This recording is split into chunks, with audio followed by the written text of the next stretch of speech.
तेजोमय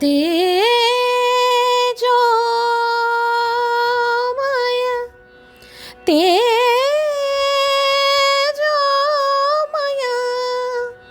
तेजोमय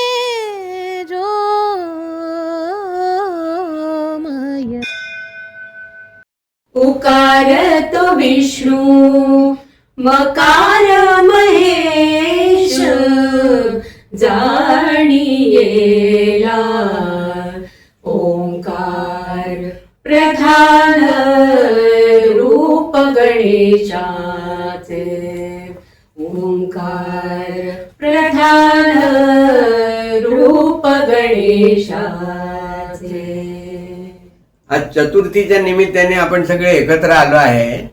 या ठिकाणी आपण जे बसलो तर मला या गणपतीच्या मूर्ती, सरस्वतीची मूर्तीने सगळं पाहून एक असा मनात प्रश्न आला की गणपती बाप्पाच्या दिवसामध्ये आपण जाऊन ह्या सगळ्या ठिकाणच्या गणपती वगैरे पाहतो ते ठीक आहे, पण मला एकदम असं लक्षात आलं की बा पेणची एक देवधर फॅमिली आहे ती याच्यासाठी अतिशय प्रसिद्ध होती आणि त्यामुळे आता मला असा प्रश्न पडला आणि ते विचारायचं आहे की बा अशा प्रकारचं रंगकाम आपल्याला दिसत नाही। आताच्या या गणपतीमध्ये सगळा स्प्रे आणि बाकीच्या या गोष्टींचा वापर केला जातो।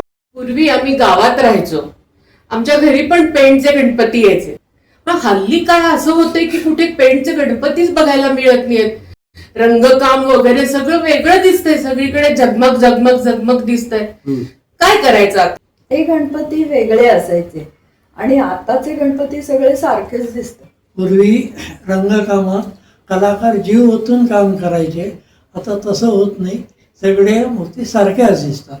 मला अजून आठवतं, लहानपणी आम्ही मूर्ती आणायला जायचो, वडिलांबरोबर जायचो, तर इतक्या छान छान मूर्ती दिसायच्या की बघत राहावं असं वाटायचं, तासन तास बघत राहायचो।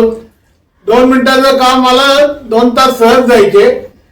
आमच्या लहानपणी वडील जो आणतील तोच गणपती आपण आपल्या घरी यायचा, पण आता अशी स्थिती आहे पुन्हा नातवंडांच्या आवडीनुसारच हे सगळे गणपती आणले जातात। त्यांना जो आवडतो तोच गणपती आता सध्या घरी येतो। या सगळ्यात एकच खंत आहे आता की मला कधी माझ्या स्वतःच्या आवडीनुसार जो गणपती हवा तसा कधी आणता नाही आला।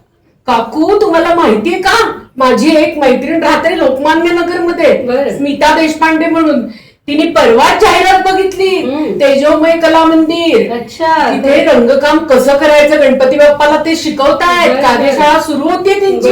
कधीपासून आहे ती कार्यशाळा? अरे वा, हे बघा सोशल मीडियावर तेजोमय कला मंदिरची जाहिरात आली, फोन नंबर आलाय। जुलै पासून त्यांची कार्यशाळा सुरू होणार आहे। सकाळी 9 वाजता सहभागी व्हायचंय, मूर्ती रंगवायचे, दुपारी 3 वाजेपर्यंत स्वतः रंगवून घरी घेऊन जायचे। Best best. म्हणून यावर्षी तेजोमय कला मंदिरच्या कार्यशाळेत जाऊन आपल्याला आवडती मूर्ती निवडायची, पारंपरिक पद्धतीने सुंदर रंगवून तीच घरी आणायची। यासाठी कुठल्याही पूर्व अनुभवाची जरुरी नाही। म्हणजे आपल्यासारख्या ज्येष्ठांपासून तर आपल्या नातवंडांपर्यंत सगळे या कार्यशाळेत सहभागी होऊ शकतील।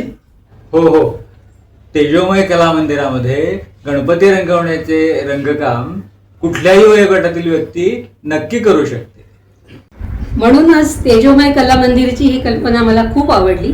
यावर्षी आपला बाप्पा आपणच रंगवून घरी आणूया। अरे, हे सगळं नातवंडांना पण समजावायला पाहिजे आपण की गणपतीचं उत्सव म्हणजे नुसतं डेकोरेशन किंवा सजावट करणं नव्हे, तर ती एक छोटी कला आहे आणि ती परंपरा पण आपण जपली पाहिजे। मोबाईलमध्ये वेळ घालवण्यापेक्षा तेजोमयच्या कार्यशाळेमध्ये एक दिवस मूर्ती रंगवण्यामध्ये किती छान वाटेल। म्हणूनच मला असं वाटतं आपण तेजोमय कला मंदिरची कार्यशाळा करायलाच हवी। चला तर मग यावर्षी आपला बाप्पा आपणच रंगवू आणि भक्तीचं एक नवीन नातं निर्माण करू। यंदा आपण नुसता गणपती घरी आणायचा नाही, गणपतीशी वेगळं नातं जुळणारच आहे। तेजोमय कला मंदिर मध्ये